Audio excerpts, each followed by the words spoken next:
नसरीन, मैं यूं इस तरह तुम्हें छुप छुप के देखना नहीं चाहता।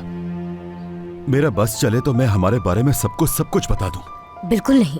तुम्हें जॉब इसलिए मिली क्योंकि तुम कजन हो मेरे। लानत हो मुझ पर, मैं उस वक्त गुस्से में था और झूठ बोल दिया। चलो ये काम छोड़ देते हैं और हम अपने लिए कोई नया काम ढूंढ लेते हैं। अम्मी तो कभी यहाँ से नहीं जाएंगी। हमारी तनख्वाह भी सेव होती रहती है, हमारे यहाँ कोई खर्चा नहीं होता। तो फिर ये बताओ हमारे फ्यूचर का क्या बनेगा? मैं भी यहाँ से कभी नहीं जा सकती जुनैद। कम तनख्वाह पे मुझसे काम नहीं होगा। एक तो तनख्वाह कम, ऊपर से सारे पैसे किराए में जाए।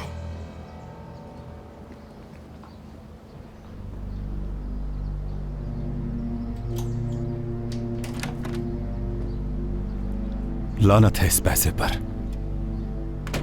मैं जिस औरत को पसंद करता हूं उसके साथ रह भी नहीं सकता क्योंकि वो नहीं चाहती, और मैं कुछ कर भी नहीं पा रहा हूं।